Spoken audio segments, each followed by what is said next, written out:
Yeah, my man. Excited. Well, everyone, welcome back to another exciting episode of the Storybox podcast. Today, my friends, I'm delighted to welcome someone who I have seen on the small screen, the big screen. I've watched his movies, and I can't wait to read his new book that is coming out very soon. His name is Justin Baldoni. Now, for those of you that don't know, for some reason you don't know who he is, he's an award-winning filmmaker, entrepreneur, and philanthropist, if I can say that word correctly, who focuses on revolutionizing the ways in which we perceive media through the newly established Wayfarer Studios, which is pretty incredible. He's also got a movement called the Man Enough movement. I love this, these three words: unarm, unlock, undefine, where masculinity is undefined and humanity is embraced. You've got a new book coming out called Man Enough, which, like I said before, can't wait to get my hands on a copy and read it. But Justin, welcome so much to the Storybox podcast today, man. Thanks, man. Thanks for having me. Nice to see you and nice talk to you too, man. Like, honestly, I have been looking forward to this conversation for quite some time. I know you probably hear that from every single other person you speak to. But no, I feel that though, my man. I feel that from you. Thank you so much. That's the God honest truth. Sorry, my voice is, I'm a little hoarse today. We're in the Baha'i fast. So for 19 days between sunrise and sunset, we abstain from food and drink. So I actually haven't had water. I've been doing interviews and podcasting all day. So my voice is a little hoarse at the moment. So forgive me. No, how in the world do you do that? Like, how do you manage that? The way you manage anything, in our faith specifically, it's, this is a time of reflection and prayer and kind of cutting ourselves off from the physical world to make room for the spiritual. So it's the time of restraint, but you gain so much. Yeah, I can imagine. Like, okay, that is a curious thing. Like, I do want to get into that in a moment. Well, no, I was just telling you why I might sound I might not sound like me, or my voice might go. No, it's like towards faith, the element of faith in your life and what that actually means to you. Like, I think anyone abstaining from anything is an important factor in someone's life, but especially when it comes to faith and the meaning behind that. So are you able to share, firstly, a little bit about your faith and how you came to faith, that particular faith in the first place? Well, sure. So I'm a Baha'i, Bahai. And the Baha'i faith is one of the most widespread religions in the world. It's the youngest of the world religions. I think there's between 6 and 7 million Baha'is around the world right now. But essentially, the Baha'is believe that there's one God, that there's one unknowable essence, not a guy in the sky with a beard. It's not a man, not a woman. It is an essence, a being that we can never fathom or understand because we're finite beings and God is infinite. And a finite being can never contemplate or comprehend something that is infinite, something that is exalted beyond time and space. How could we ever imagine or think that we could understand something that created the universe? We don't even understand the universe. We're just barely understanding black holes. We took a picture of one recently for the first time. We don't even know how it works. We don't know how, what is this world, this universe that we're living in? How far does it actually extend? We have no idea. We're just barely able to comprehend it. So how could we ever comprehend the thing that could create it? And the basic idea of the Baha'i faith is that we believe that we are one human family. And from the beginning of time, God has helped mankind, humankind, the world in its evolution to unity. And through different teachers and prophets, which we call progressive revelation, the idea that we're all just different chapters in one book, we have gotten to the place we are now, which in the Baha'i faith we're told is the age of maturity, the age in which we need to get our shit together and recognize that we are, as Baha'u'llah says, we are the fruits of one tree and the leaves of one branch. We are all drops in one ocean. We are all brothers and sisters. We are family. And the things that we use to otherize ourselves have to disappear. Racism, sexism, all of the isms have to go away. And the worst thing that we could ever do as Baha'is is to talk negatively about another human being, to backbite, to fault find, to find somebody's faults as if we don't have our own. And we're defenders of victims of oppression of all kinds. If we disagree with somebody or meet somebody different from ourselves, we're asked to love that person regardless, to show kindness, no prejudice, no discrimination. It's the opposite of that. And to, in many ways, for those people to put our lives before theirs. And at the end of the day, we're told to do all of these things because one day we're going to die of this world and be born into a new place where we will not have our bodies. And the only thing that we can take with us are the virtues that we developed while we were here, similar to the arms and legs of the womb when we were in our mother's wombs, developing our arms and our legs and our sense of smell and touch and eyesight and hearing. We needed them. We had no use for them in that world, in the womb, but we needed them the second we were born into this one. And we're told that this world, our mission, is through everything that I just said, to develop our kindness, our compassion, our empathy, our love, our forbearance, our steadfastness, all of these things. Those are the arms and legs and eyes and ears of where we're going next. Heaven, if you will, the next world. No one really knows. All that we're told is that it is coexisting with us right now. We just can't see it. And the purpose is love and unity. That's it. To be of service with the time that we're given and the time that we have. I feel like that's a beautiful thing, man. And for you, and what's the story behind you actually coming to the Baha'i faith? So my mom was born Jewish, grew up wondering why all her friends celebrated Christmas and asked who Christ was, to which her mother told her Christ was just a nice man. And she said, something's off. Something's off. Spidey sense. And she told me that she didn't understand why, if he was just a nice man, so many people revered him and worshiped him. And so she grew up, became a Christian, started investigating all these different faiths. And eventually, when she was in her early 20s, she found the Baha'i faith, which basically explained to her why we have all these different religions and why people never accept the following messenger, right? It's why the Jews didn't accept Christ, right? It's why many Christians didn't accept Muhammad. It's why many Muslims didn't accept Baha'u'llah from the Baha'i faith. And that all of them are teaching the same thing. They're not God. They're representations of God. They're channels through God. They're teachers and prophets. And so my dad became a Baha'i when he met my mom. He was Catholic. And I was raised in the Baha'i faith, celebrating Hanukkah and Christmas. And then at 15, I became a Baha'i. And really in my 20s, in my mid-20s, and I write about the moment in my book, I really, truly dedicated myself to God and to faith. And what that means is I just asked to be an open channel to be used in whatever way could be of service to the world. And that's what it looked like for me. That's what being a Baha'i looks like for me, is being an open channel to find how I can be helpful and not be destructive.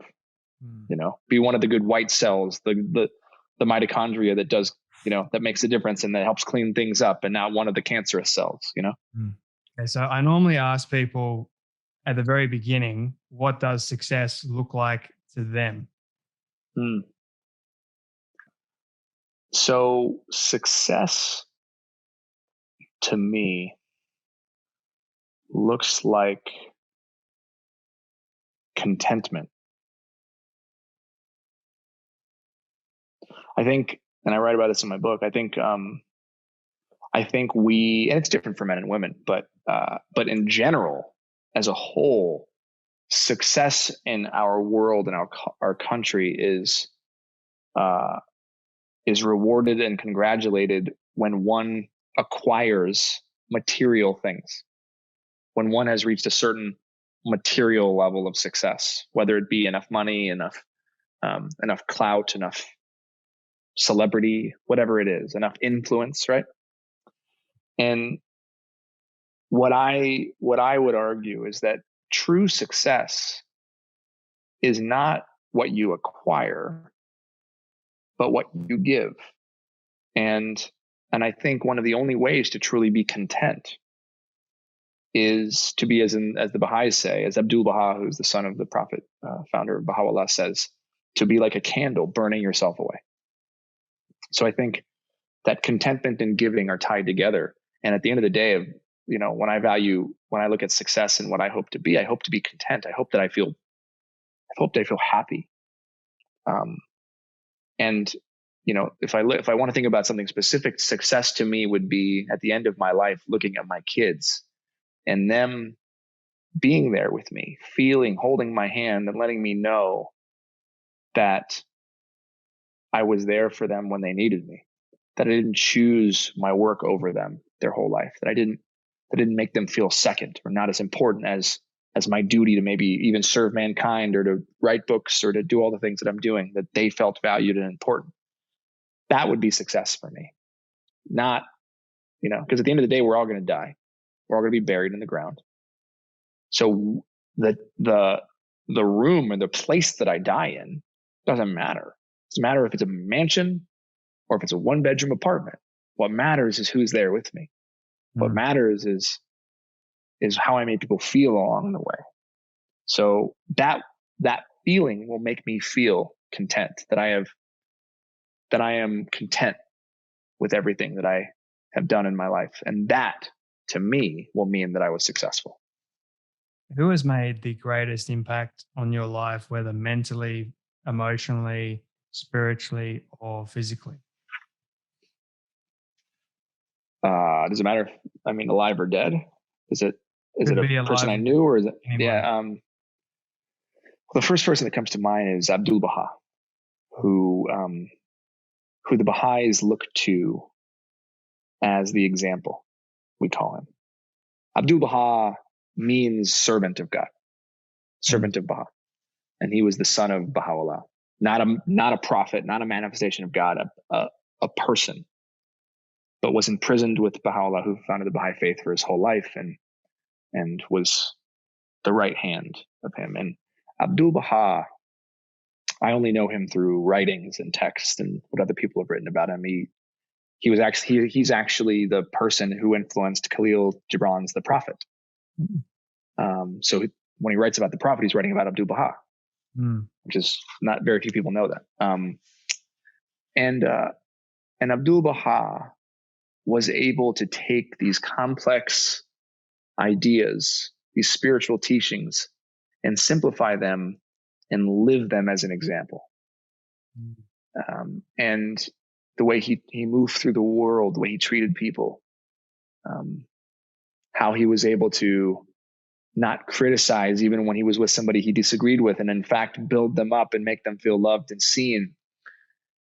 And when he came to America in, I think, 1912, he was courted by all the the politicians and the famous people, and they all wanted him to be at their homes and entertain, and because again, it's like the prophet. It's like he was like this. They called him the prophet coming over from overseas, and he instead would take all these photographers, all these people would be around him. He would go down to the Bowery, which was the Skid Row, the homeless shelter of New York at the time, and he would hand out coins.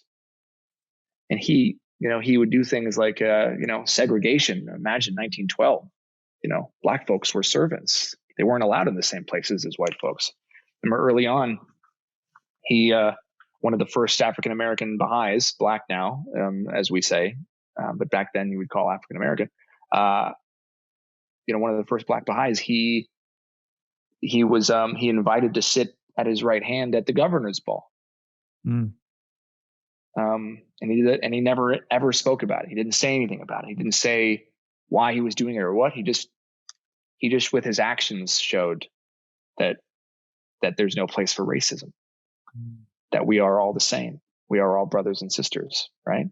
And I think that's the thing that I look at, that's what I think about when I think about what it means to be an example or what it means to be of service. It's like, how do you take these spiritual teachings and live them?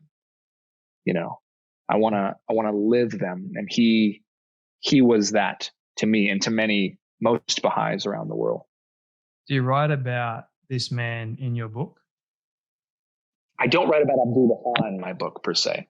I don't write about any specific prophet or teacher in my book. My book is really a reflection of masculinity from a personal perspective of how screwed up I am, and how in many ways the invisible forces of masculinity have contributed to that screw up, and how I'm trying to get better. But I don't write about Abdul Baha in the book. I do write a bit about my faith, not as a way to teach people or convert people. I'm not interested in that, but as a way to educate people, because I get asked every day, what is a Baha'i? Yeah. So why did you decide to write the book right now? Well, there's a couple of things. One is, after my TED Talk, or actually before my TED Talk, I was offered a book deal to write about this, and I didn't feel ready. I didn't even want to do my TED Talk. I tried to back out multiple times. It was terrifying. And then I tried to back out of the book multiple times because, the irony is I wrote a book called Man Enough, yet don't feel man enough to have written it. And that's the thing that I think we all face, yet we don't always talk about. I'm sure you have your insecurities, your doubts before you jump on and interview somebody or a celebrity. You go through a little bit of like, oh my God, am I going to screw this up? Am I enough? Is this okay? Am I going to do this right? Are they going to like me? Am I going to, and then I'm sure when your mic turns off, you're like, oh my God, what did I do? And you have all of us, and that doesn't change regardless of how successful you become. That's always there. And, I had a deadline for the book, and I was making my last movie, Clouds. And I was starting to work on it and think about it. And then when the pandemic hit, I wasn't able to get an extension, and it was like, hey, you're either going to write it or you're not. And I was finishing my movie. I was here with my family in quarantine, and I was looking at the world, and I was looking at myself, and I was thinking about all the things that I was feeling. And I'm like, you know what? I have to write it. I have to write it for myself, because I needed this book. I need this book. I needed this book at 16 and 20 and 25 and 30 and 35. I needed this book because there wasn't a book like this for me, where I could see another man openly admit the things he was struggling with in a way that helped me feel seen. That could have been so helpful to me on my journey, make me feel less alone. And so I buckled down and spent the majority of the pandemic writing and suffering and going through all the things one goes through when they're, bearing their soul and trying to figure it out and all of it. So I just finished it. It comes out April 27th. And I'm really proud of it because it is me. Now it's incomplete because I'm on a journey and I have not arrived. I'm not a teacher. I'm not anybody's teacher. I'm not a guru. I don't have the answers. It's a book that questions, that asks the question, that asks men to question. And it's an invitation for men to take a look at their masculinity, their humanity, and to see if together we can figure out how we can become not just better men, but better humans. What was the most challenging part of you actually writing this book in the first place? And what do you hope people actually get from reading it? I think the most challenging part was going up against the same invisible force that is masculinity that was telling me that I wasn't enough to write it. Where did that come from? Well, comes from thousands of years of socialization, of the way that we view success, the way that we view what it means to be enough, the way that we view what it means to be a man, the way that we, and the culture we currently have set up, which is really built around relevance, whether or not you are worthy of somebody else's time or somebody else's click or like or comment or whatever that is.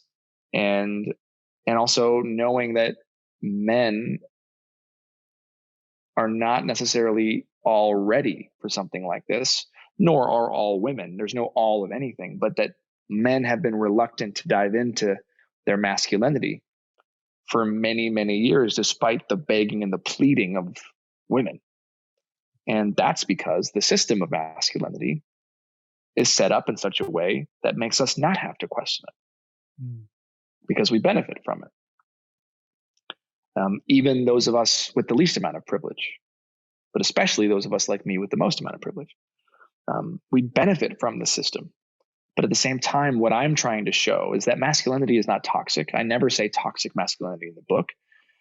I don't believe that we need to attack men. I don't believe that men are bad. I love being a man.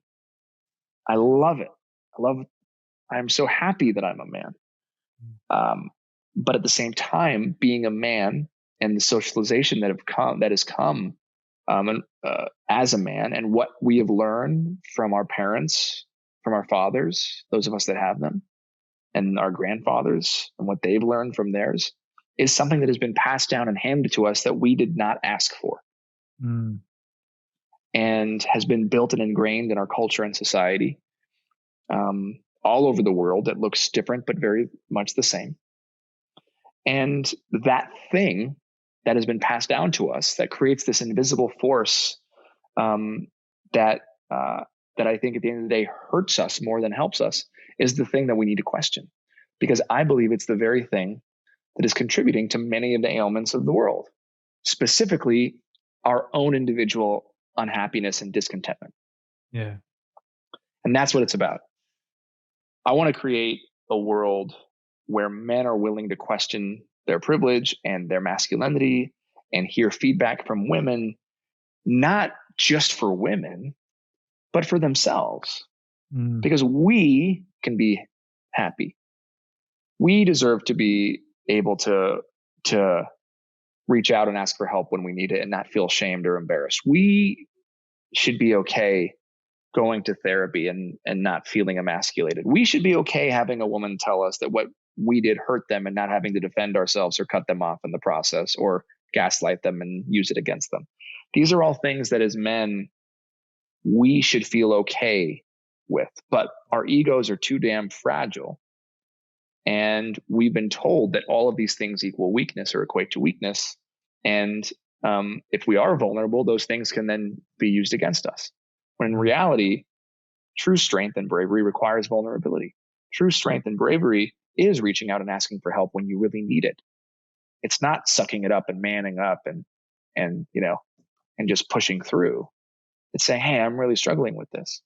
And until we can make room for that, and until we can make room for anyone who identifies as a man to feel and be seen as a man, then we're going to be stuck in this cycle where not only are we hurting women and trans folks and gender nonconforming folks, we're hurting ourselves. And when we're hurting ourselves, we hurt other people. Hurt people hurt people. So that's why I wrote the book. That's why I'm doing this. And also, I'm one of those people. I'm one of the people that are hurting.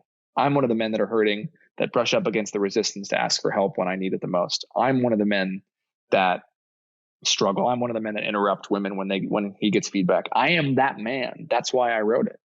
I sit at the intersection. I just happen to be aware of it, and I'm trying to be better. I love your message, man. And I'm one of those people as well. I'm one of those men that are hurting, have a hurt past. And I just appreciate people like yourself that actually have this kind of message and they have the audience and the platform to actually share it with the world. It's needful more than ever in today's society. So thank you so much for everything that you do, man. Like it's honestly incredible. Buddy. And I mean that from the top of my I feel head. it. I feel it, brother. I appreciate that. I take that. It means a lot to me. You need it, man. Like you need all the help like you can get it from around the world. Doesn't matter who it is. Like this is a message that needs to be shared a lot more. So thank you, man. If I was to pick up your book and turn to any page or chapter, which one would you recommend that I turn to first?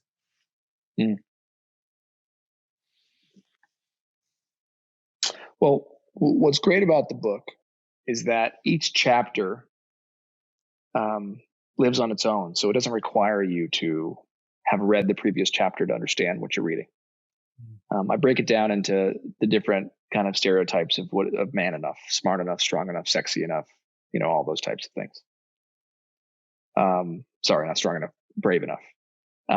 So, at first glance, I think that I think that chapter 5, which is called Privileged Enough, would be one that I would want people to read, probably because they're going to have the most resistance to it, because I talk about and I tackle racism and white privilege. And I had some of the most resistance to writing it, because it really required me to admit some really messed up things that I have done and said to my Black friends, and to people that I love. So I think because of the times that we're in, because racism is just everywhere, and we're, white people are finally kind of waking up to the fact that we're socialized to be racist, right?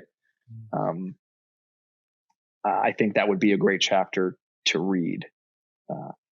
And I use myself as the example, as the person who doesn't get it and who hasn't gotten it, and I'm just getting it, and I'm just beginning my journey.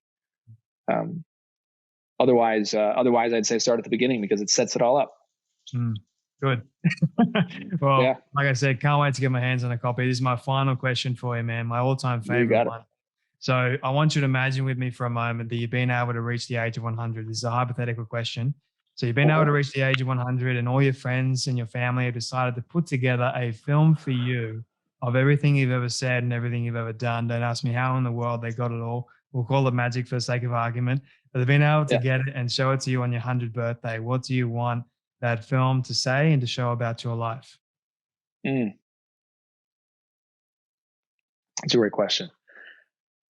I would want that film to show my evolution and my humanity. And I would not want it to show the best parts of me. I would want it to show the parts of me that are imperfect, that are broken, and show that you can have light in the darkness. I would want it to show the impact I had on people that I love and that I care about. And if I did it right by the time I'm 100, if I did it, as I talked about earlier, with the true idea of success, which is being surrounded by all these people, then more than anything, I would want it to be less about me and more about all of them, because the measure of my success is going to be in how much love I gave, not how much I took. So I would hope that it would show my brokenness, like I said, that I'm a work in progress, even at 100, that I'm still learning. And I hope that it would show my family and friends and kids and grandkids and maybe even great grandkids all together in one place, and not as a broken family, but as a unified family. Because unity cannot spread to the world unless it is started and perfected in the home. Oh, man, I wish I could speak to you forever. That was so sweet. Thank you. You're setting me up, man. But thank you so much for your time, Justin. It's been an absolute pleasure. People can go and get your book April 27th, I believe it comes out. Yeah, you can pre-order it. Pre-order it now, manup.com/books. Pre-order it, go and get it. I highly encourage you. If you enjoyed this interview, you're going to enjoy the book 10 times more. So, Justin, thank you so much for your time today and for coming on the Storybox podcast. All right, buddy. We'll connect too. I so appreciated talking to you, and I receive that. Thank you so much for your openness and your sincerity, brother.